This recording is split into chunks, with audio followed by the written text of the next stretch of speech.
আফগানিস্তান এলাকার পূর্বাঞ্চলের বাদশা, ওই এলাকার মধ্যে যাইবা, যা বলবা সে যেন তোমার ঋণগুলা পরিশোধ করে দেয়, তাই বলবা সে যেন তোমার ঋণগুলা পরিশোধ করে দেয়। হিন্দু ব্যক্তি ইসলাম ধর্ম গ্রহণ করার পরে ওই আব্দুল্লাহ সকাল হইতে না হইতে আফগানিস্তানের শেষ প্রান্তে চলে গেছে। আফগানিস্তানের শেষ প্রান্তে যাইয়া আল্লাহর বান্দাটা ওই জায়গার মধ্যে আমার আল্লাহ তাআলার ওই হাবিবা ফিন্দি নামক বান্দাটা ঘরের দরজার সামনে দাঁড়িয়ে ডাক দেয়, হাবিবা ফিন্দি আফগানিস্তানের বাদশা, বাগির গো বাগির গো বাগির গো। বাদশার ঘরের সামনে যাইয়া যদি আপনি এমনি ডাকেন, হিন্দু লোকটা বলে বয়স তো শেষ, এখন আমার কালিমা পড়া দরকার। হিন্দু লোকটা কালিমা তৈয়বা পইরা ঈমান আনলেন, শাহাদা বাক্য পাঠ করলেন, আল্লাহ তাআলাকে এক বইলা সাক্ষী দিলেন, আল্লাহ তাআলার সঙ্গে শিরিক করবে না বলে সাক্ষী দিলেন। হিন্দু লোকটা বলে আমাকে ওই মুসলমান বুদ্ধি প্রদান করলেন, এই হিন্দু লোক তুমি ইসলাম ধর্ম যেহেতু গ্রহণ করেছো, তোমাকে উত্তম একটা নাম দেওয়া হইল। আল্লাহর কাছে দুইটা নাম বড় প্রিয়, এক নাম্বার আব্দুল্লাহ, দুই নাম্বার আব্দুর রহমান। দুইটা নাম আল্লাহর কাছে প্রিয়, সুবহানাল্লাহ কন্যা। এই দুইটা নাম প্রিয়।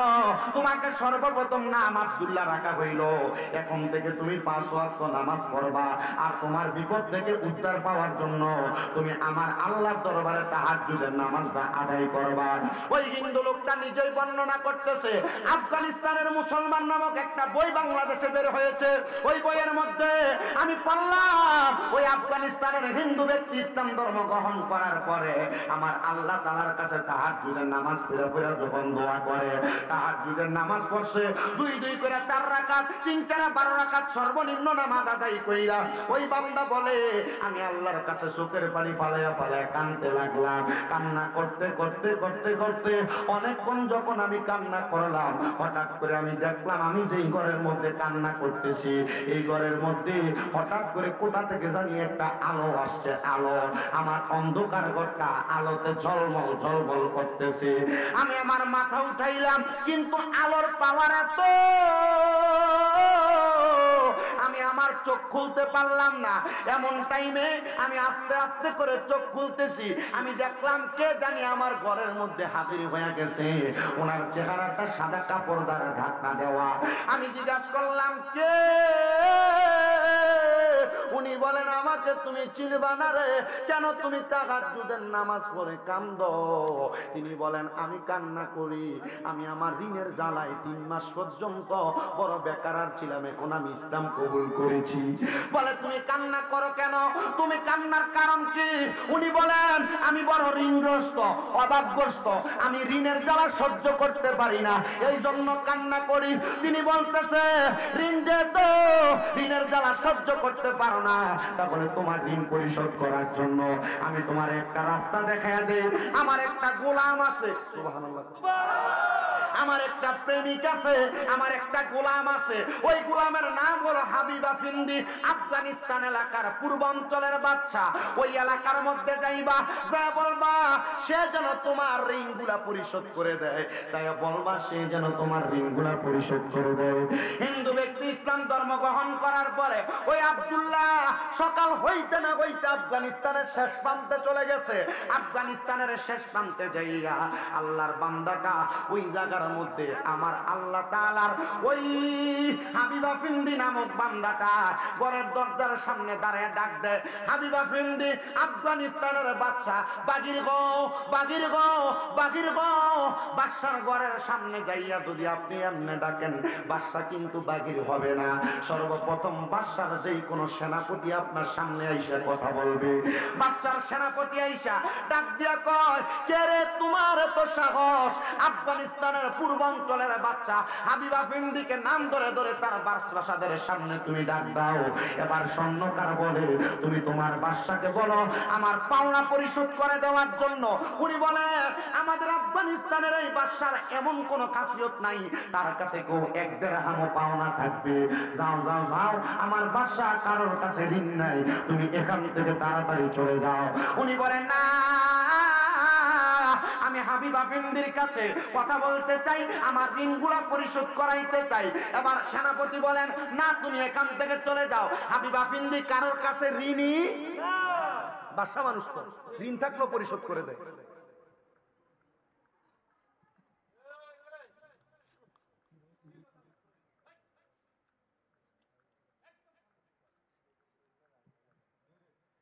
হাবিবা ফিন্দির নাম ধরে বারবার বলছে।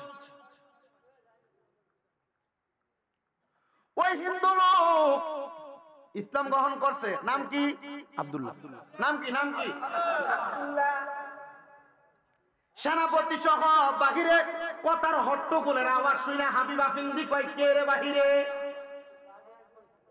খবর পাঠাইলেন, বাদশা কে জানি একজন আসছে আফগানিস্তানের পশ্চিম থেকে, আপনার কাছে নাকি পাওনা দেওনা আছে। বাদশা সে আপনার পাওনা দেওনা গুলা মিটাইতে চায়। বাদশা বলে, আমার জানা মতে আমি কারোর কাছে ঋণী নাই। আমার সামনে কে আসলো তারা আমার সামনে নিয়ে আসো। হিন্দু লোক সুযোগ পাইছে, এতক্ষণ বাদশার সাথে মুলাকাতের সুযোগ নাই। হাবিবা ফিন্দির সামনে দাঁড়ায়া নবমুসলিম ওই ব্যক্তি আব্দুল্লাহ ডাক দিয়া কয়, হে হাবিবা ফিন্দি, আমি আপনার কাছে কিছু ঋণ পাওনা দেওনা পরিশোধ করাইতে চাই। বলে, কি পাওনা দেওনা পরিশোধ করাইতে চাও? বলে, আমি 3 মাস পূর্বে আমার ব্যবসার সব সম্পদগুলো আমি ব্যয় করে দিছি। আমি ব্যবসার সব সম্পদগুলো আমি লস দিয়েছি, কিন্তু আমাকে পাওনাদাররা পাওনাদাররা আমার বড় ডিস্টার্ব করতেছে, আমি পাওনা পরিশোধ করতে পারি না। হাবিবা ফিন্দি, তুমি আমার পাওনাগুলা পরিশোধ করে দাও। বলে, কেন রে, কেন? আমি তো তোমার কাছে কোনো ঋণ নাই, তাহলে কেন আমি পরিশোধ করব? বলেছে, আমাকে গতকালকে রাত্রবেলা একজন ব্যক্তি আমার ঘুমের ঘরে আসছে। আমি রাত্রে তাহাজ্জুদের নামাজ পড়িয়া আমার ঘরের মধ্যে যখন ঘুমাইছি, তাহাজ্জুদের নামাজের মুসল্লার ভিতরে আমি দেখলাম কে জানি একজন আমার আয়েশা বলে, তুমি তোমার ঋণের জ্বালায় কান্না করো, যাও আমার হাবিবা ফিন্দির কাছে যাও, বলো গিয়া সে যেন তোমার ঋণগুলা পরিশোধ করে দেয়। বলে, কে বলেছে? বলে, আমার হাবিবা ফিন্দি। হাবিবা ফিন্দি এই কথা শুই না তিনি বলেন, ওই সঙ্গে সঙ্গে রাজপ্রাসাদের ধন ভান্ডারের ধনের যেই একটা সিন্ধুক আছে, সিন্ধুকের মুখটা খুইলা আমি হাবিবা ফিন্দি সাথে সাথে তার হাতের মধ্যে একটা স্বর্ণের পোটলা দিলাম, দিরহামের পোটলা দিলাম। এবার বলে, তোমাকে কি বলেছো তুমি আরেকবার বলো। উনি আমাকে বলেছে, যাও আমার হাবিবা ফিন্দিকে বলবা। উনি বলে, দাঁড়াও, তোমার আর কত দরকার? আরেকটা স্বর্ণের পুটলি নিয়ে হাবিবা ফিন্দি ওই নবমুসলিম আব্দুল্লাহকে দিলেন। উনি বলেন, তোমাকে আর কি বলেছে? বলছে, আমার হাবিবকে বিয়ে গিয়া বলবা, আমার হাবিব কেন গতকালকে রাত্রবেলা আমি নবীর প্রতি দুরূদ শরীফ আদায় না করে ঘুমাইয়া গেছে। সাবধান, আর বইল না। আবার আরেকটা পুটলা স্বর্ণ নিলেন, নিয়ে দিয়া দিলেন নবমুসলিম ওই আব্দুল্লাহর কাছে। আব্দুল্লাহ এমন ভাবে নিতে নিতে 10 পুটলি স্বর্ণের মোহর নিছে। ওই আব্দুল্লাহর সামনে সেনাপতি বলে, আরেকবার তুমি হাবিবা ফিন্দির সামনে ওই কথাটা ব্যবহার করবা না। এবারে আব্দুল্লাহ বলে, আল্লাহর কসম, ওয়াল্লাহি বিল্লাহি তাআলা, ওই হাবিবা ফিন্দি বাচ্চা আমাকে যেই স্বর্ণের মোহরগুলা দিয়েছে, আমি আমার ঋণগুলা পরিশোধ করার পরে আমার 3 পুরুষ আমার পরিবারের এই টাকা পয়সা ব্যয় করতে পারবে। এবার আমি বাদশার দরবার থেকে চলে গেলাম। বাদশার সেনাপতি এবার বলতেছে, আমি হাবিবা ফিন্দির কাছে জিজ্ঞাসা করলাম, এ হাবিবা ফিন্দি, আপনাকে নবীর এই স্বপ্নের কথা বইলা এই ব্যক্তি নবমুসলিম আপনার কাছ থেকে লক্ষ লক্ষ দেন মোহরগুলা মোহরানাগুলা নিয়ে যাচ্ছে, আপনি তাকে দিয়ে দিলেন। হাবিবা ফিন্দি বলে, শোনো নাই রে, শোনো নাই, আমার নবী বলেছে আমার হাবিব আমি নবীর প্রতি দুরূদ না কইরা ঘুমায়া গেছে, আমি পারবো না রে। আমার নবী আমাকে নবীর বলে সম্বোধন করেছে। নবীর বলে যে ব্যক্তি সম্বোধন করে ওই ব্যক্তি কেন দুনিয়ার সম্পদের মায়া করবে, টাকার মায়া করবে? ওই ব্যক্তি দুনিয়ার সম্পদের মায়া করে না। ওই ব্যক্তি চাই মরণের আগে যেন ওই নবী একবার তার দেখা দিয়া দেয়। আপনার কথা নবী বলে কিনা এটা তো আপনি জানেনই না, আপনার কথা নবী স্মরণ করে কিনা এটা তো আপনি জানেনই না। তবে নবী কেমনে হাবিবের নামটা স্মরণ করলো জানতে চাই কি চাই না? ওয়াজ এখনো শুরু হয় নাই, দুরূদ শরীফ শেষ করি নাই, এখনো জিকির আজকার শেষ করি নাই। ওয়াজ তো শুরু করব পরে। একটু আপনারা 10 জনিয়া বসবেন, মাহফিল কমিটির তাবারুক রেডি রাখবেন। ইনশাআল্লাহ ওয়াজ শেষ করে তাবারুক নিয়ে দোয়া করে বাড়িতে যাবেন। রাজি আছি তো ইনশাআল্লাহ? আল্লাহ যেন সবাইকে কবুল করে, জোরে বলেন আমিন। এবার সেনাপতি একটা ডাক দিয়া কয়, বাদশাহ এমন কোন আমল করেন যে আমলের কারণে আমার নবী আপনারে নবী বলে সম্বোধন করে? বাদশাহ একটা ডাক দিয়া কয়, জগৎবাসী শুনো শুনো শুনো রে, এ জগৎবাসী তোমরা শুই না নাও, আমি হাবিবা ফিন্দির প্রত্যেক দিনের একটা দিনের রেগুলার শিডিউল আছে। আমি ফজর পইরা ব্যবসায়িক কার্য সম্পাদন কইরা, জোহর পইরা খাবার দাবার খায়া, আমি যখন ঘুমাই ঘুম থেকে ওইটা আসর পইরা আমি আমার শরীর এলাকার কাজকর্ম করি, আমি মাগরিব পড়ি, মাগরিব পইরা বাদশাগিরি হিসাব নিকাশ গুলা মিলাইয়া এশারের নামাজ পইরা, আমি যখন এশারের নামাজ পড়ি বিতিরের নামাজ পড়ি না, আমি বিতিরের নামাজের আগে আমি তাহাজ্জুদের নামাজ পইরা আমার কামলিওয়ালা নবীর উপরে প্রাণ ভরে দুরূদ শরীফ আদায় করি। কিন্তু গতকালকে রাত্রবেলা আমি আমার হিসাব মিলাইতে মিলাইতে আমি আমার হিসাবের টেবিলের মধ্যে মাথা ফালাইয়া ঘুমাইয়া গেছি। হিসাবের টেবিলে যখন মাথা ফালাইয়া ঘুমাইয়া গেলাম, ঘুমানোর পরে আমি আর এই মুহূর্তে নবীজির দুরূদ শরীফ আদায় করি নাই। মনে হয় প্রত্যেক দিন দুরূদ শরীফ আদায় করি, একদিন না পড়ার কারণে আমার নবী ওই নব মুসলিম দিয়া আমি হাবিবা ফিন্দির কাছে দুরূদ শরীফ পড়ার জন্য খবর পাঠিয়ে দিছি। আচ্ছা বলেন এই ব্যক্তি কেমন ব্যক্তি? কত মোহাব্বত দিয়ে নবীজির উপরে দুরূদ শরীফ পড়ে। যেই ব্যক্তি দুরূদ শরীফ না পড়লে দুরূদ পড়ার জন্য নবী তার কাছে একটা খবর পাঠায়। আমরা তো নবীর এমন আশিক হইতে পারি নাই, আমরা তো নবীর এমন প্রেমিক হইতে পারি নাই, আমরা তো নবীজির এমন আশিক হইতে পারি নাই। আমরা দাবি করি আমরা আশিকে রাসূল, কিন্তু আমরা কাজে কর্মে বোঝা যায় না আমরা আশিকে রাসূল। আমরা দাবি করি আমরা সুন্নি মুসলমান, আমরা কাজে কর্মে বোঝা যায় না আমরা সুন্নি মুসলমান। আমরা দাড়িগুলা ক্লিন শেভ করে ফেলাই। এবার বলেন নবীর কাছে মুখ দেখানোর জন্য আমরা নবীর সুন্নত মোতাবেক চলার দরকার আছে না নাই? মুহাব্বতের আওয়াজ দিয়ে বলেন না আছে না নাই? ও বন্ধুরে, নবীজির রওজা মুবারকের সামনে যখন নবীজিকে সালাম দিতে গেলাম, আমি আমার নবীজির রওজা মুবারকের সামনে সালাম দিছি আর নবীজির কাছে বলছি, ইয়া রাসূলুল্লাহ, আপনি নবীর প্রতি ছোটবেলা থেকে দুরূদ শরীফ আদায় করে নবী জীবনে আকাঙ্ক্ষা ছিল আপনি নবীর রওজা মুবারক দেখব। নবীজি আজকে আপনার রওজার সামনে দাঁড়ায় দাঁড়ায় আপনারে সালাম দিতেছি। ইয়া রাসূলুল্লাহ, জীবনে আর কোনো আকাঙ্ক্ষা নাই, আর কোনো আশা নাই। ও নবীজি, ও নবীজি, এবার শুধু মনের ভিতরে একটা আশা, আপনি নবীকে মরণের আগে একবার দেখতে চাই। এবার আমি যখন এই কথাটা মনে মনে চিন্তা করলাম, আবার হাদিস স্মরণ হয়ে গেছে। নবী না বলছে যেই ব্যক্তি আমি নবীরে দেখতে চাই সে যেন আমি নবীর প্রতি বেশি বেশি দুরূদ শরীফ আদায় করে। আসেন বাবারা, নবীকে দেখার জন্য মুহাব্বতে ওই নবীর প্রতি দুরূদ শরীফ আদায় করি। আল্লাহুম্মা সাল্লি আলা সাইয়্যিদিনা মাওলানা মুহাম্মদ ওয়া আলা আলিহি মাওলানা আল্লাহুম্মা সাল্লি সাইয়্যিদিনা মুহাম্মদ ওয়া আলা আলিহি সাইয়্যিদিনা।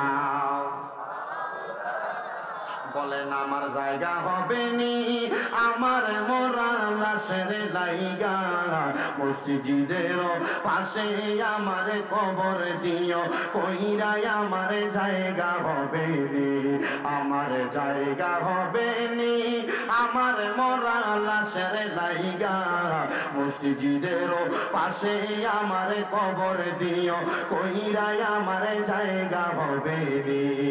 এলাকাবাসী রে, আমি তোমরা ছেলে সন্তান কয়দিনের লাগিয়া, মরার পরে সবাই আমায় যাবে রে বলিয়া।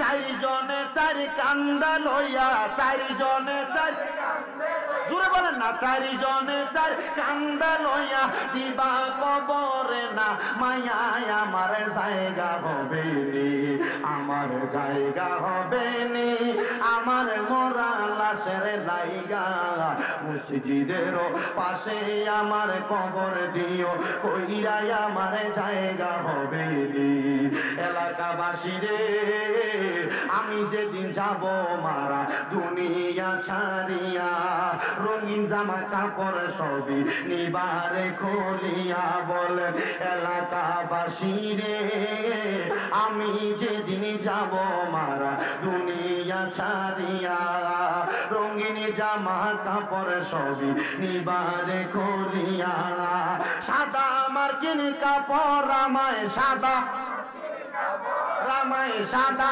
মার্কিন কাপড় রামাই দিয়রে পরাইয়া আমার জায়গা হবে নি আমার জায়গা হবে নি আমার মরা লাশের জায়গা মসজিদের পাশে আমার কবর দিও কইরাই আমার জায়গা হবে নি জগৎবাসী রে আমি যেদিন যাব মারা দুনিয়া ছাড়িয়া ভাই বন্ধু আত্মীয় স্বজন যাবে রে বলিয়া তোমরা দুয়ার মাঝে শরীক তোমরা দুয়ার মাঝে শরীক রাখিও করিয়াই আমার জায়গা হবে নি আমার জায়গা হবে নি আমার মরা লাশের জায়গা মসজিদের পাশে আমার কবর দিও কইরাই আমার জায়গা হবে নি জবান খুলে জোরে বলেন আল্লাহু আকবার আমার এই তারালিয়া পূর্ব পাড়া এলাকার ভাই বাবারা বন্ধুরা রে এবার আসেন আমার ওয়াদের মূল সাবজেক্টে চলে যাই আমি আল্লাহর কোরআন থেকে আয়াত তেলাওয়াত করেছি কদ আফলাহাল মুমিনুন আল্লাহ তাআলা বলেছেন মুমিনরা সফলতা অর্জন করেছে মুমিনরা সফল হয়েছে এবার আসেন মুমিন কারা জানার দরকার আছে না আমরা এলাকার ভিতরে যে বেড়া সুদ খাইয়ে বেড়ো তো কয় আমি মুমিন আমরা এলাকায় যে বেড়া ঘুষ খাইয়ে বেড়ো কয় আমি মুমিন যে বেড়া পরলোকের সাথে পরকিয়া কইরা মন্দ কাজ করে বেড়ো কয় আমি মুমিন যে বেড়া দুনিয়ার জমিনের মধ্যে হারাম খায় জমি দখল কইরা খাই বেড়ো কয় আমি মুমিন এবার বলেন এই মুমিন আর আসল মুমিনের মধ্যে পার্থক্য আছে না নাই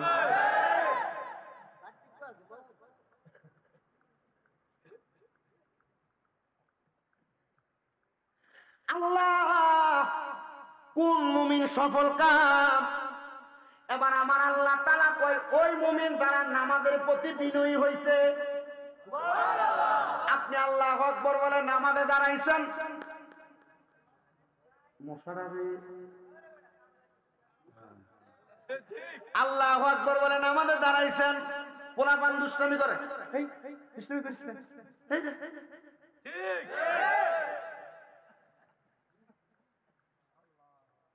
আপনি আল্লাহু আকবার বলে নামাজে দাঁড়াইছেন মসজিদ থেকে বাইর হয়ে সুদের টাকা খান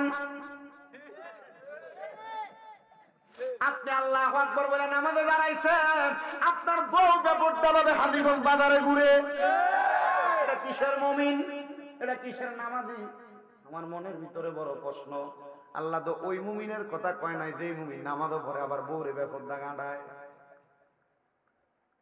আল্লাহ ওই মুমিনের কথা কয় নাই যে মুমিন নামাজও পড়ে আবার সুদও খায় আল্লাহ ওই মুমিনের কথা কয় নাই যে মুমিন নামাজও পড়ে হারামও খায় জমি দখল কইরা খায় মানুষের উপর অত্যাচার অনাচার কইরা খায় এই জন্য এমন মুমিন হওয়া লাগবে যেই মুমিন নামাজের প্রতি বিনয়ী এবার আসেন বাবা কোন নামাজ আল্লাহর নবী মিশকাতুল মাসাবির কিতাবুস সালাত অধ্যায়ের মধ্যে আল্লাহর নবী কয় এমন নামাজ যেই নামাজের মাধ্যমে নামাজে দাঁড়াইলে তুমি তোমার আল্লাহরে দেখতে পাও সাহাবায়ে কেরাম ইয়া রাসূলুল্লাহ ইয়া হাবিবাল্লাহ আল্লাহরে তো কেউ দেখে না আমার নবী বলে বিশ্বাস করবা আল্লাহকে যেদিন না দেখতে পাও আমার আল্লাহ তোমারে দেখে কিন্তু আপনি নামাজে দাঁড়াইলে আপনার কাছে মনে হয় আমার ছেলেটা অসুস্থ আমার বউ বলছে 10,000 টাকা দিয়া একটা স্বর্ণের আংটি বানিয়ে দিতে আমি এটা কেমনে করব এই নামাজ না ও মুমিন মুসলমান নামাজে দাঁড়াইবা হযরত আলীর মতো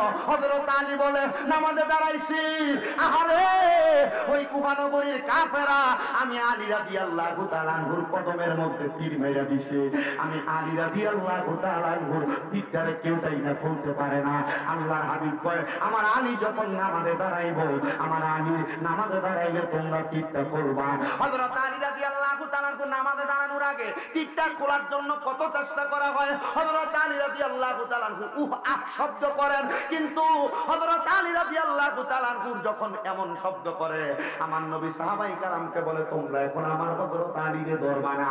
নবী গো, হযরত আলী তো তীরবিদ্ধ, হযরত আলীকে কি করব? আমার নবী আলী যখন নামাজে দাঁড়াইবে তখন তোমরা তীর করবা। আমার নবীজির কথা মোতাবেক সাহাবায়ে কেরাম হযরত আলী নামাজ পড়ার দাঁড়ানোর সাথে সাথে হযরত আলীর পা থেকে তীরটা টান দিয়ে করলেন। নামাজের আগে হযরত আলী উফ আহ শব্দ করেছে, কিন্তু হযরত আলী নামাজে একটা উফ শব্দ করেন নাই। আমার নবীকে সাহাবায়ে কেরাম অত্যন্ত আনন্দিত ভাবে প্রশ্ন করি, ইয়া রাসূলুল্লাহ, কারণ বুঝতে পারলাম না। আমার নবী বলে, শোনো শোনো শোনো, সেই ব্যক্তি নামাজে দাঁড়ায় আল্লাহর সঙ্গে মেরাজ হয়ে যায়। আসসালাতু মেরাজুল মুমিনিন, নামাজ হইল মুমিনের জন্য মেরাজ। হযরত আলী যখন নামাজ আদায় করে হযরত আলীর মেরাজ হয়ে যায়। হযরত আলী টের পায় না, নামাজে শব্দ করবে দূরের কথা, আমার আলী নামাজের মধ্যে টেরও পায় না, টেরও পায় না। এবার বলে, এমন বিনয়ী নামাজ আমরা পড়া দরকার আছে না? নবী কয়, কেমন বিনয়ী নামাজ? তারা মিথ্যাও পরিহার করে, অশ্লীলতা পরিহার করে। ও নবী গো, আমরা ওই মুমিন হইতে চাই। এবার বলেন, নামাজ পড়ে মিছা কথা কয়, দাঁড়ালিয়ার বাজারে দোকানে বৈশা অন্যের নামে গীবত করে, এমন মুরব্বী মুসলমান, এমন মুসল্লি আছে না?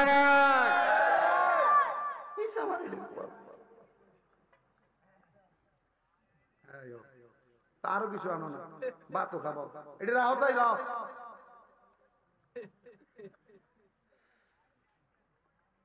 নামাজের ভিতরে বিনয়ী হওয়ার কথা বলছে, কি নোয়া ধরে নেনে আর মনে হয় না যে এশারের নামাজ এখানে যত মানুষ আছে 50% পড়ছে, পড়ে না, ঠিক নেই বাবা।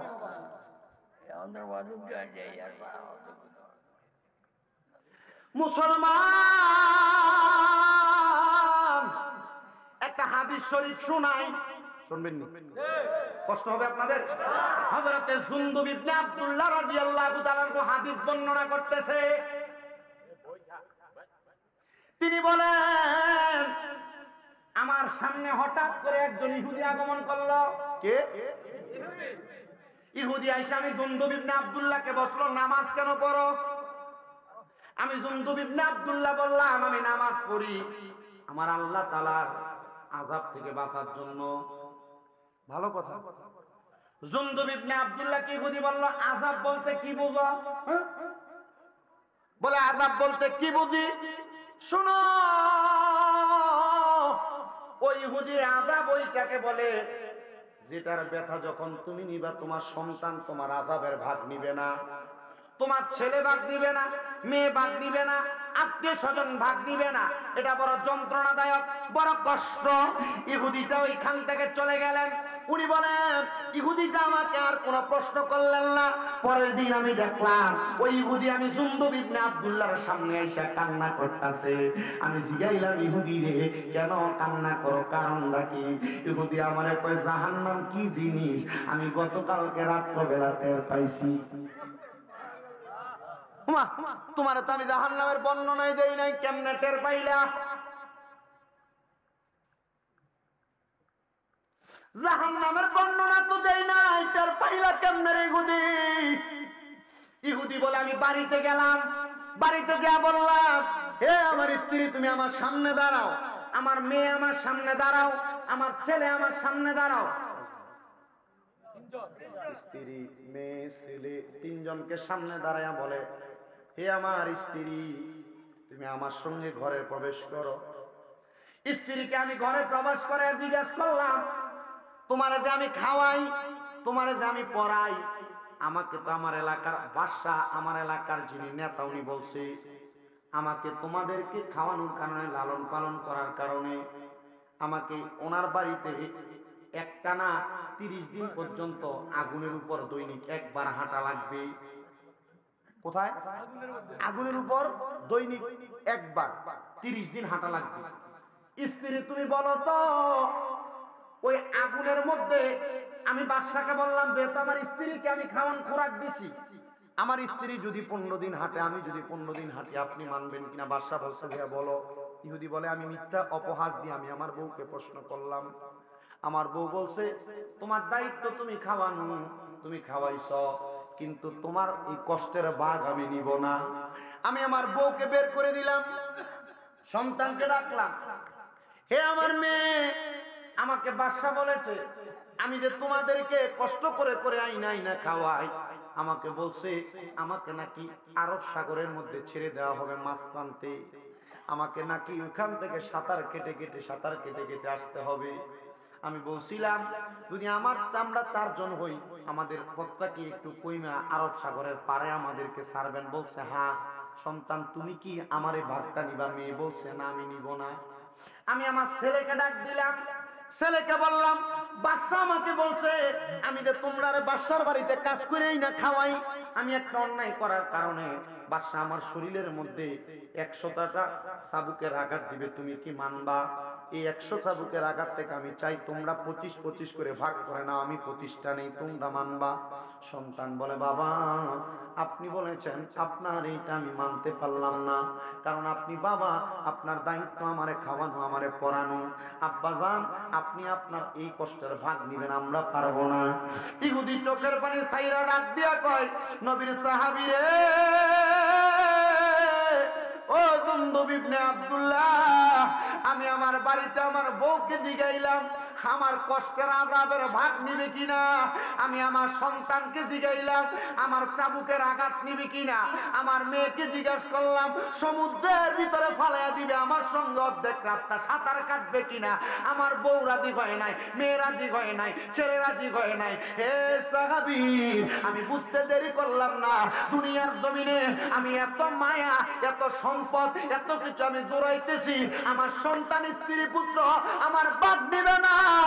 এই মুহূর্তে আমার ইমানি কালেমা পড়াইয়া দাও, আর তোমরা যেমন ভাবে আল্লাহর সন্তুষ্টির জন্য নামাজ পড়ো, আমি ইহুদির এই নামাজটা শিখিয়ে দাও। ইহুদিটা সাথে সাথে কালিমা পড়িয়া মুসলমান হয়ে গেছে।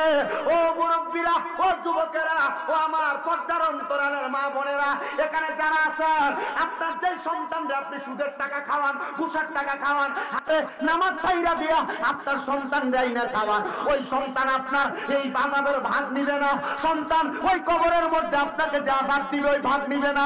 তাইলে আপনি ওই সন্তানের জন্য নামাজ ছাড়ার কোনো দরকার নাই, বউয়ের জন্য নামাজ ছাড়ার দরকার নাই, কারণ আপনার বউ আপনার বলবে চিনি না।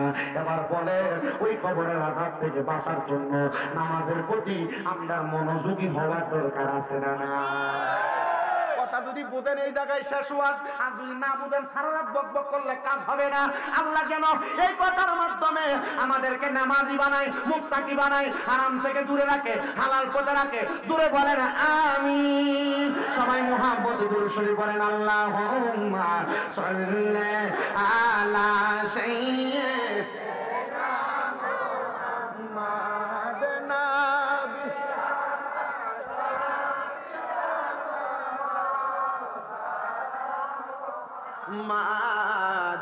মাদাল্লাহুম্মা সাল্লি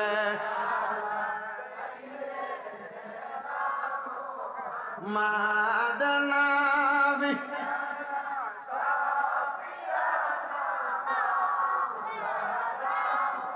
আমরার বাড়ি বাংলাদেশে, আপনার বাড়ি মদিনায়, বলেন আমরার আপনার বাড়ি মদিনায়, আরে মন সায়ু রিয়া যাইতে আপনি নবীর রওয়াজায়। আল্লাহ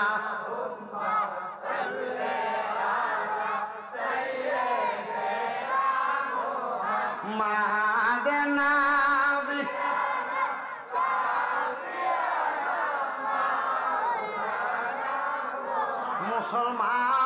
মুসলমান, আমার আল্লাহ যে বললেন কদ আফলাহাল মুমিনুন, মুমিনরা সফল হয়েছে। এবার বলেন যেই মুমিনরা সফল কাম, আমরা সবাই ওই মুমিন হওয়ার দরকার আছে না নাই? আমার নবীজির প্রাণের সাহাবা হযরতে আনাস রাদিয়াল্লাহু তাআলা আনহু বলেন আমি দেখতাম রে আমি যখন আমার নবীজির 10 বছর খেদমত করলাম, আমি দেখতাম আমার নবীজি রাতের প্রথম অংশে ঘুমাইয়া যাইতেন, এছাড়া নামাজ আদায় কইরা আমার নবী খাওয়া দাওয়া সম্পূর্ণ কইরা আমার নবী ঘুমাইতেন। আমি বলতাম আমার নবী রাতের 3 প্রহরের প্রথম প্রহর ঘুমায়া আমার নবীজি গভীর রজনীতে ওইটা খেজুর পাতায় বোনা মুসল্লার মধ্যে আমার নবীজি দাঁড়ায় থাকতো। আমি তাকে দেখতাম আমার নবীজির কদম মুবারকগুলা ফুইলা মোটা হইয়া যাইতো। আমি আমার নবীরে জিজ্ঞাসা করলাম, ইয়া রাসূলুল্লাহ, ইয়া হাবিবাল্লাহ, নবী গো, আপনি যে এত কষ্ট করে রাতের পর রাত জায়গা থাইকা নামাজ আদায় করেন, ও নবীজি, আমার আল্লাহ না বলেছে আপনি নবীরে জান্নাতের মালিক বানিয়ে দিছে, আপনি নবী জান্নাত বন্টনকারী। নবী গো, আপনি নবী জান্নাতের মালিক হইয়া আপনি কেন এত কষ্ট করে আপনি নামাজ আদায় করেন?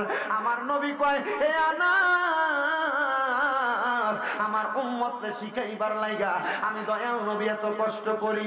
আম্মাদান আয়েশা সিদ্দিকা রাদিয়াল্লাহু তাআলা আনহা আমার নবীর কলিজার স্ত্রী, যেই স্ত্রীরে আমার নবী আদর করে হুমায়রা ডাকতেন, মানে লাল সুন্দরী।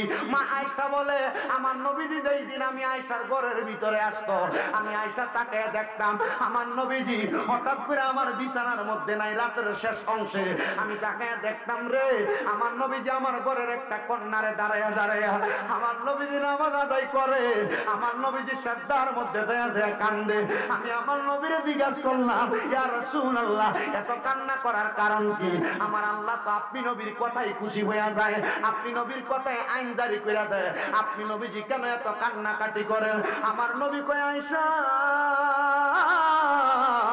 আমি নবী এমন ভাবে কান্না করে তোমাদেরকে সাক্ষী রাইখা দেয়, আমার কোন উম্মত যদি এমন ভাবে কান্না করে করে আল্লাহর কাছে দোয়া করে, আমার আল্লাহ তাআলা ওই ব্যক্তির জীবনের গুনাহগুলা মাফ করে দিবে। আরে ও আমার হাজীগঞ্জের তারালিয়ার বাবারা, আশেপাশে এলাকার বন্ধুরা, পর্দার অন্তরালের মা বোনেরা, জীবনের অনেক সময় কাটাইলা, তোমার সময়গুলা যখন শেষ হয়ে যাবে তোমার বন্ধু বান্ধব কেউ তোমার পরিচয় দিবে না। আহারে, আজকের মাহফিলের ভিতরে সভাপতি বানাইছেন আলহাজ আমিন ব্যাপারী সাহেব রে, মানুষ ওনারে আমিন সাহেব ভাই হিসাবে চিনে, ব্যাপারী বললে চিনে, কিন্তু চিন্তা করেন এই ব্যক্তি যেই দিন মারা যাবে, এই ব্যক্তি মারা যাওয়ার পর কেউ আমিন ব্যাপারী বলবে না, বলবে আমার সামনে একটা লাশ আছে, লাশের জানাজা পড়তে হবে। চিন্তা করেন আপনি মারা যাওয়ার পরে আপনার নামের পরিচয় থাকবে না, কবরে গেলে আপনি লাশ হয়ে যাবেন, কবরবাসী হয়ে যাবেন। তাইলে কেন আপনার এত অহংকার, কেন আপনার এত বাহাদুরি?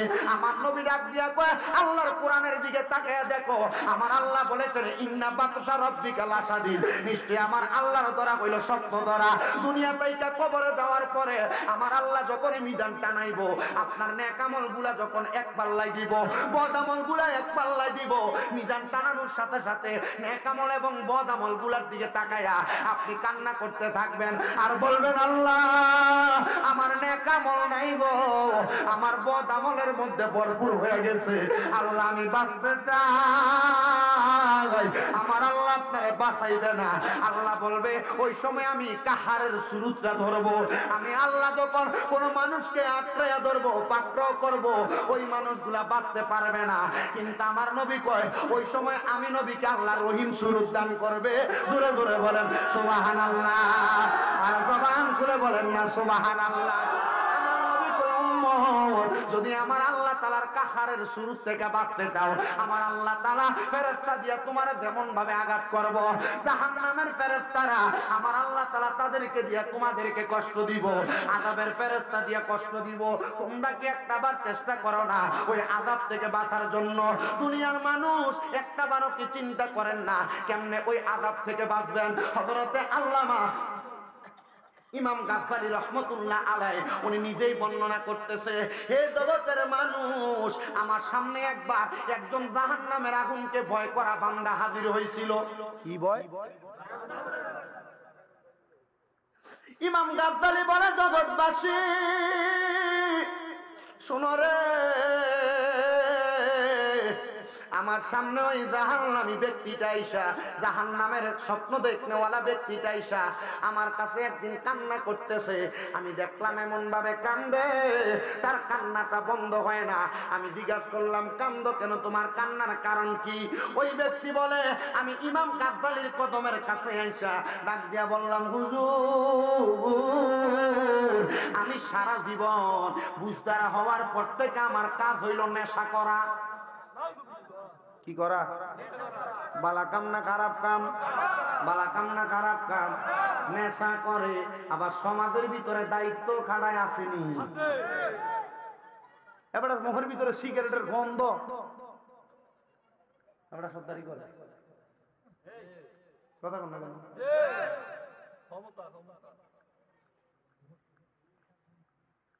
ইমাম গাজ্জালী বলে, ওই ব্যক্তি আমার সামনে আইসা কান্দে আর ডাক দিয়া বলে, রে হুজুর, আমি সারা জীবন গুনাহ করছি, গুনার মধ্যে সর্বশ্রেষ্ঠ যেটা, এটা বলে আমি নেশা করেছি। হুজুর, নেশা করেছি তো করেছি, আমি আল্লাহ তাআলার এতটা ইবাদত করি নাই। এবার ইমাম গাজ্জালী বলে, আমি তারা জিজ্ঞাসা করলাম, নেশা করছো ভালো কথা, আল্লাহর কাছে মাফ চাইবা, আমার আল্লাহ তোমারে মাফ করে দিবে, তুমি বলো না কেন তুমি আমার কাছে এসে কান্দো?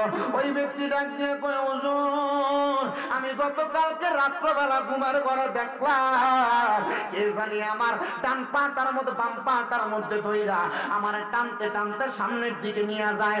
আমার সামনে এমন বড় একটা আগুনের গর্ত দেখা যায় হুজুর, ওই গর্তের মধ্যে আমার টাইনা পালাইলো। আমি দেখলাম ডাইনে আমার সন্তান, বামে আমার স্ত্রী, সামনে আমার মা, পিছনে আমার বাবা, আমার বন্ধু বান্ধব সবাই এখানে দাঁড়ায় আছে। আমি আগুনের মধ্যে পইরা আমার মারে ডাকলাম, বাবারে ডাকলাম, সন্তান ডাকলাম, স্ত্রী পুত্ররে ডাকলাম, কেউ আমার আগুনের মধ্যে বাঁচানোর জন্য তাদের হাতটা বাড়ায়া দেয় না। কারণ তাদের হাতের মধ্যে আগুনের হাতটা লাগবো, আগুনের জিহ্বার লেওলাটা লাগবো। হুজুর, আমি কান্না করতে লাগলাম, আমারে কেউ একটা বার বাঁচায় না। হুজুর গো, আমি হঠাৎ করে স্বপ্নটা দেখা ঘুম থেকে লাফ দিয়ে উঠলাম। আমার স্ত্রী আমারে জিজ্ঞাসা করে, আমি কেন এমন ভাবে কান্না করতেছি? আমি হুজুর চিন্তা করতে লাগলাম, আর হঠাৎ করে আবার কোনো কথা না বইলা ঘুমাইলাম।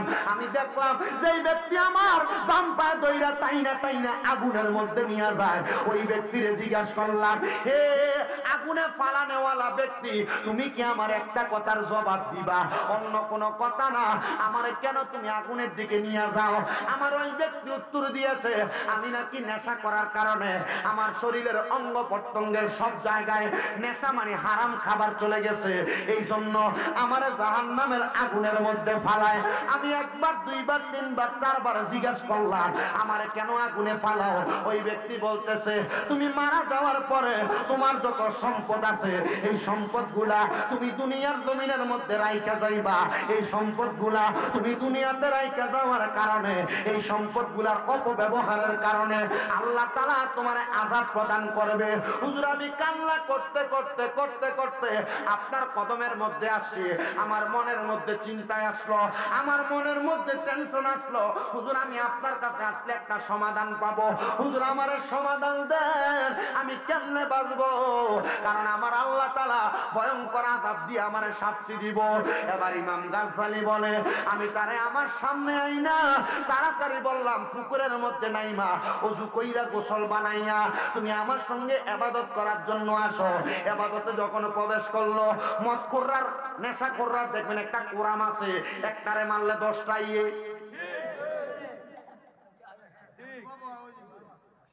আছে না? একটারে ধরলে 10-15টা ইয়ে। ওমা গো মা, একটা নেশা করে আপনি আঘাত করবেন, 10টা ইয়ে। তোর লোক তো ঝামেলা নাই, হে তার বন্ধু, তুই হেতের মাল লিখা আছে না? এমন নেশা কর, এমন হারাম কর, সমাজ নষ্ট করে দিচ্ছে নেশা করার হারাম করবে। ছোট ছোট বাচ্চাদের কি আবাকর বানাচ্ছে, টেমপ্লেট করে বানাচ্ছে। কুমিল্লা শহরের চকবাজার এলাকার বিভিন্ন জায়গায় ঘুরলে মাঝে মাঝে দেখি ফোলাফান পলিথিনে বইটা, এটার ভিতরে নিঃশ্বাস হুঁদে আর টানে। তা আমি একদিন হয়েছে আমার লগের এটা সহ আর কয়েকটা, আমি কয়েকবার দিকে সেটি কি বহুদূর লাসা খায়। কি খায়? লাসা খায়, বড় মারাত্মক। তুই লাসা দিল না, চিন্তা করছে নেশার কত জাত, নেশার কত জাত। আমি এই ওয়াজ করতেছি না, আপনার এই ওয়াজ মাইনা যদি নেশা ছাড়ে মানুষ লাভ আসেনি, তখন এটা কাটি যখন ইউটিউবে ছাড়বো নেশা খুঁজদেরকে কি বললেন হুজুর নিচে দিয়ে লাগবো বন্ধ, নিচে দিয়ে কি লেগে হাসি। এগুলা মাঝে মাঝে একটু দেখি তো, দেখলাম আমি হাসি, একটু আল্লাহ এইগুলা বলি, বলার কারণে মানুষ আরে খারাপ কয়, বাজে কয়, মন্তব্য কয়, কই আমার ভালো ওয়াজ যখন ছাড়ে এইটি তো একটা মাশাআল্লাহ শব্দ লেয় না, কি লেয় না মাশাআল্লাহ। এজন্য এতটুকু মনে রাখেন, আপনারে খারাপ বলার মতো মানুষের অভাব নেই, কিন্তু বালা কইব এটা আপনার সামনে হয়েছে। আল্লাহ বুঝার তৌফিক দান করুক, আমিন কোন। ইমাম গাদ্দালি বলে আমি তারে ওযু বানাইলাম, গোসল করাইলাম, আমার ঘরের মধ্যে নিব, এমন টাইমে তার নেশা করে অনেকগুলা বন্ধু আমার সামনে, হুজুর নিয়েন না। আমি ইমাম গাদ্দালি দেখলাম তারা তাকে ভালো হওয়ার জন্য কোনো সুযোগ দেয় না, তারা তাকে ভালো হওয়ার সুযোগ দেয় না। ওই ব্যক্তি বলে হুজুর তারা আমারে ডাকুক, আমি তাদের সঙ্গে যাব না, কারণ তারা আদাব সম্পর্কে জানে না। যারা আদাব সম্পর্কে জানে তারা কোনোদিন গুনার কাজ করে না। এবার বলে যারা সুদ খায়, ঘুষ খায়, পরের হক খায়, এটা খাওন যে হারাম জানে কি জানে না? আমরা এলাকায় এক সুদখোর আছে, এর একটা ছোট্ট কথা বলি, বলে এরপর ওয়াজটা টানতেছি।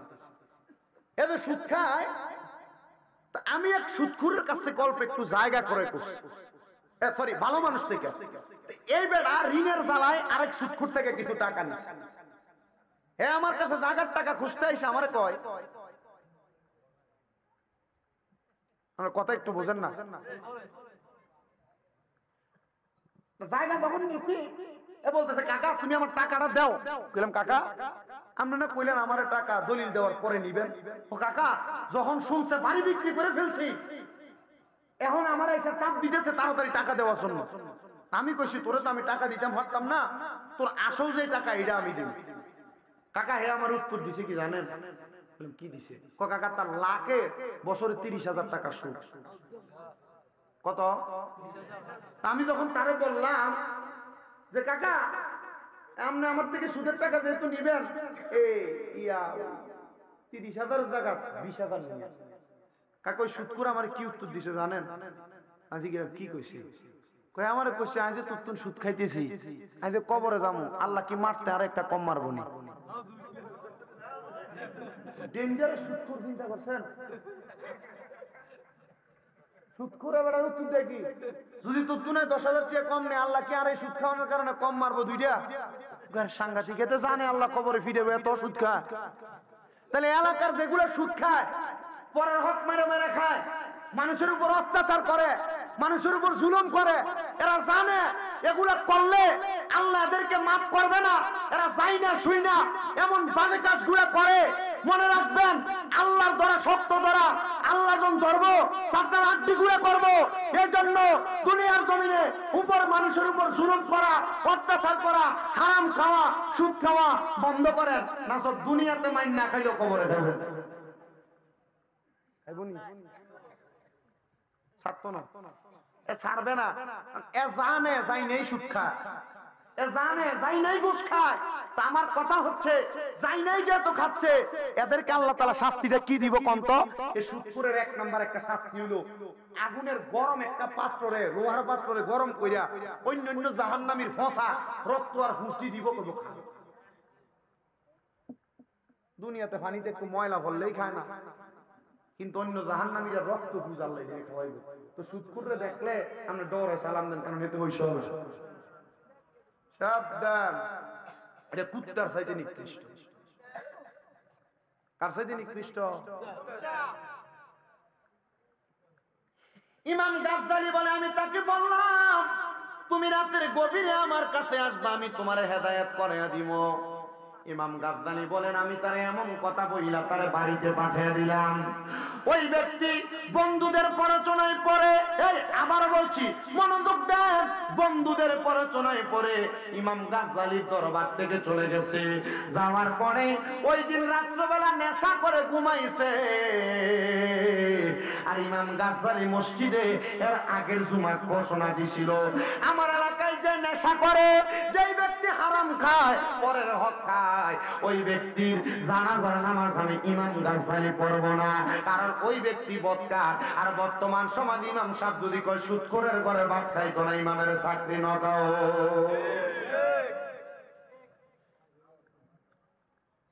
আউট আউট সরি আউট, ঠিক না? শুনে বাবাজিরাম, ওই রাত্রবেলা নেশা করার পর ওই ব্যক্তি ইন্তেকাল করেছে। ইন্তেকাল করার সাথে সাথে ইমাম গাজ্জালি বলে তার আত্মীয় স্বজন তার কাছে যাওয়ার আগে আমি ইমাম গাজ্জালি দৌড়ে তার কাছে গেলাম। আমি তার সামনে যাইয়া সবাইকে বললাম, তাড়াতাড়ি তার গোসলের ব্যবস্থা করো, তাড়াতাড়ি তার জানাজার ব্যবস্থা করো। সবাই বলে হুজুর, আপনি না বললেন গত জুমার নামাজের মধ্যে কোন হারাম করে নেশা করার জানাজা আপনি পড়বেন না, হুজুর এখন কেন আপনি তার জানাজা করার জন্য আসছেন? হুজুর ডাক দিয়ে বলে, জগৎবাসী শোনো শোনো, ওই ব্যক্তি হারাম করইতে পারে, নেশা করতে পারে, পরের হক খাইতে পারে, কিন্তু ওই ব্যক্তি গতকালকে রাত্রবেলা এমন একটা ইরাদা করেছে, ওই ইরাদার কারণে আমার আল্লাহ তাআলা তারে ক্ষমা করে দিয়েছে। বলে কি ইরাদা? গতকালকে সে আমার কাছে যা বলছে সে তওবা করবে, ওযু করছে, কিন্তু তার খারাপ বন্ধু বান্ধবরা তাকে তওবা করে ভালো হতে দেয় নাই। বর্তমান সমাজে যারা সিগারেট খায়, যারা বিড়ি খায়, জিজ্ঞাসা করবেন বিড়ি খাওয়া শিখলা কার কাছে? দেখবেন সে বলবে আমার অমুক বন্ধুর কাছে। তুমি বিড়ি খাওয়া শিখলা কার কাছে? সে বলবে অমুক বন্ধুর কাছে। আমি এমন অনেক খবর নিছি, খারাপ পথের মধ্যে যাওয়ার জন্য তোমার এই অন্য কোনো বন্ধু না, তোমার নিজের বন্ধু তোমার খারাপ পথে নিয়ে যায়, বিড়ি খাওয়া শিখায়, সিগারেট খাওয়া শিখায়। এবার বলেন আমরা চলার পথে বালা বন্ধু বানানোর দরকার আছে না? না, এই মাহফিলে এমন ফাফি আছে, একটা আঙ্গুল দিয়ে ইশারা দিতেছে, দেখতে আসি বেটা। চিন্তা করছেন কথা সত্য না মিথ্যা? তাহলে একজন এখন যারা যারা সিগারেট খায় এরা জিজ্ঞাসা করবেন সিগারেট খাওয়া শিখলি কই? নিজে কম আমার অমুক বন্ধুর কাছে। যারা সিগারেট খায় এরা নিজে চিন্তা করতেছেন কথা তো সত্য।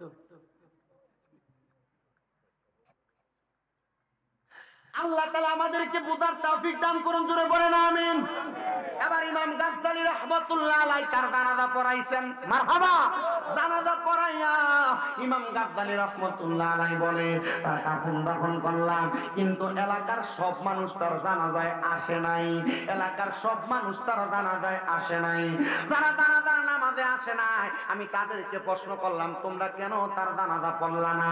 তারা আমার উত্তর দেয় এই ব্যক্তি নেশাখোর, হারামখোর, আল্লাহর কোরআনের আইনের বাহিরে কাজ করেছে, এই জন্য তার জানাজাতে আমরা যাই নাই। হুজুর বলতেছে সে তো তওবা করেছে, তার তওবা আল্লাহ কবুল করেছে, তোমরা তার জানাজার মধ্যে যেহেতু যাও নাই তোমরা কপাল পোড়া। এবার ওই রাত্রবেলা সবাই যখন ঘুমাইছে, ঘুমের ঘরে সবাই দেখতেছে ওই আল্লাহর বান্দা জান্নাতের সুশীতল ছায়াতলের মধ্যে হাঁটাচলা করতেছে এবং তার ডাইনে বামে রহমতের ফেরেশতারা ঘোরাফেরা করতেছে। জিজ্ঞাসা করে এ বান্দা তুমি না নেশা করেছো, তুমি কেন জান্নাতের এত সুন্দর জায়গার মধ্যে ঘুরতেছো? ডাক দিয়া কয় অন্য কোনো কারণ না, আমি তওবা করার জন্য হুজুরের কাছে ইমামের কাছে গিয়েছি, তওবা করতে পারি নাই, তওবা করার আগেই মারা গিয়েছে। আরে তওবা করার নিয়ত যদি কেউ করে আল্লাহ তখনই তার তওবা কবুল করে নেয়। এজন্য সবার কাছে বলবো দুনিয়াতে যখনই আপনি ঘুমাইতে যাবেন ওযু কইরা যাবেন, আর ঘুমাইতে যাওয়ার আগে আপনি আমার আল্লাহর কাছে শুধু এতটুকু পড়বেন আস্তাগফিরুল্লাহ রাব্বি মিন কুল্লি জামবি ওয়া আতুবু ইলাইহি লা হাওলা ওয়ালা কুওয়াতা ইল্লা বিল্লাহিল মারহাবা করে। এটা যদি আপনি কইরা ঘুমান আল্লাহর কসম এই রাতে যদি মারা যান আল্লাহর নবী কয় মরণ হবে শহীদের মরণ। তবে মনে রাখবেন যতই তওবা করেন, যতই নামাজ পড়েন, রোজা রাখেন, হজ করেন, যাকাত দেন, যদি আপনি দুনিয়ার জমিনের মধ্যে তিনটা কাজ ভালোভাবে না করতে পারেন তাহলে কোনোদিন আপনার তওবা আমার আল্লাহর কাছে কবুল হবে না। এক নাম্বার আল্লাহ তাআলার এমন ইবাদত করা, দুই নাম্বার আল্লাহর সঙ্গে কোনোদিন শিরিক না করা। আমার আগের হুজুর 20টা কারণ আপনাদেরকে কবিরা গুনার বইলা দিয়ে গেছে। এর মধ্যে যে শিরিকের কথা বলছে ওই শিরিক আপনারা করবেন না। আর 3 নাম্বার, আপনারা যারা এখানে বসলেন, যারা মাইকের আওয়াজ শুনতেছেন, আপনাদের ঘরের মধ্যে যাদের মা বাবা আছে এদের মনের মধ্যে কষ্ট দিবেন না। দেখবেন আপনি যদি এতে বেশি ইবাদত করা লাগবে না, অল্প ইবাদত কইরা এদের মনটা খুশি রাইখা রাজি রাইখা যদি মরতে পারেন, তাহলে আমার আল্লাহ তাআলা আপনার ঠিকানা জান্নাত বানাইবে। আর নচেত এদের মনে কষ্ট দিয়া, মা বাবার কলিজায় আঘাত দিয়া আপনি যদি মারা যান, আমার আল্লাহ তাআলা আপনার জাহান্নামের অতল গহ্বরের মধ্যে ফালাইব। এবার আপনারা বলেন, আমরা সবাই জাহান্নামের আযাব থেকে বাঁচার জন্য আম্মা আব্বার খেদমতে অবনত থাকার দরকার আছে না নাই? আর মুহাব্বতের আওয়াজে বলেন, আছে না নাই? আল্লাহর নবী বলতেছে তাদের কপাল মন্দ, তাদের কপাল মন্দ, তারা হতভাগা যারা দুনিয়ার জমিনের মধ্যে মা বাপরে জীবিত অবস্থায় পাইল, কিন্তু তারা মা বাবার খেদমত করতে পারলো না। ইয়া রাসূলুল্লাহ, ইয়া হাবিবাল্লাহ, নবী গো আপনি কেন বললেন মা বাপরে জীবিত পাইলো কিন্তু মা বাবার খেদমত করে জান্নাত নিতে পারলো না? আল্লাহর নবী বলে ওই সন্তান হয়তো জানে না তার মার কদমে বাবার কদমে তার জন্য জান্নাত আছে। আজকের মাহফিলে এমন অনেক সন্তান আছে যার মা বাবা তারা লাখ লাখ টাকার জায়গা দিয়ে গেছে, লাখ লাখ টাকার বাড়ি দিয়ে গেছে, খেত পাথরের জায়গা দিয়ে গেছে। আজকে তোমার মা দুঃখিনী অন্ধকার কবরে, আজকে তোমার বাবা অন্ধকার কবরে। এই ছেলেটা আমার একটু আগে মনে হয় বলেছে, হুজুর আজকে অনেকদিন আমার আম্মা যেন হসপিটালে ভর্তি আছে। আমি চিন্তা করলাম এই সন্তানগুলা কেন মায়ের জন্য দোয়া চায়, কেন বাবার জন্য দোয়া চায়? সন্তানগুলার মনের মধ্যে আকাঙ্ক্ষা, মা বাবা হইল দুনিয়াতে সবচাইতে দোয়ার বড় একটা ভান্ডার। আম্মা আব্বা যদি মারা যায়, আম্মা আব্বা মারা গেলে ওই চাপটা সন্তান নিতে পারবে না। আশেক বলতেছে আমি কেমনে দিব ওই দুঃখিনী মায়ের দাফন, আমি কেমনে দিব ওই দুঃখিনী মায়ের দাফন। আরে যেই দুঃখিনী মা হায় রে আমায় করেছে না দর, করেছে না দর, আমি কেমনে দিব ওই দুঃখিনী মায়ের দাফন। আরে কত না মারাত পোহালো বুঝলো গুবে মুতে, আমরা রে শুকনায় রাখিয়া মা ঘুমায় বিজাতে। আরে অসুখ হইলে দেখি চায়া আমার মায়ের রয়েছে বিছানায় বইয়া রে, বলে অসুখ হইলে দেখি চায়া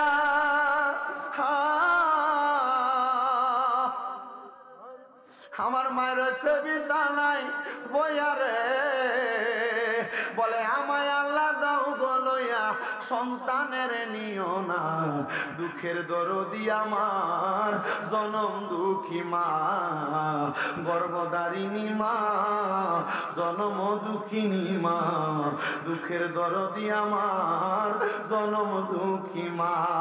ও সন্তান ল্যাংরা লুলাইয়া তুর হইলে মায়ে নাহি হেলে, দুলা বালি যাইরা মায়ে টান দিয়া লয় কুলে।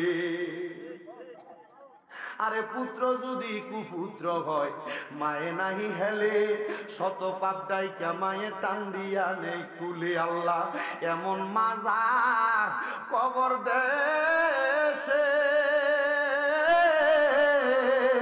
রাইখো তোমার মায়ার নগরে, সেই মায়ের কবরেতে আযাব তুমি দিও না, দুঃখের দরদি আমার জনম দুঃখী মা।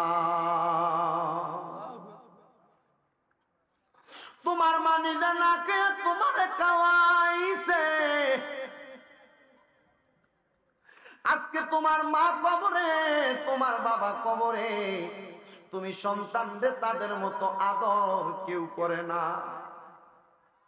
গভীর রজনীতে বাড়িতে আসতে দেরি হইলে মা ঘরের দরজার মধ্যে পিরাটা পালাইয়া বৈশা থাকতো, আর বাবারে বলতো রাস্তায় আগে দেখেন না সন্তান রানী তাড়াতাড়ি বাড়িতে আসতেছে। মা ঘুমাইতো না, মা জননী সন্তানের জন্য জায়গা জায়গা থাকতো। এই সন্তানের দল হাইজা তারালিয়ার মাহফিলে কে জানি বসছে, ওই সন্তানের মা দুঃখিনী কবরে, ওই সন্তানের বাবা কবরে। সন্তান,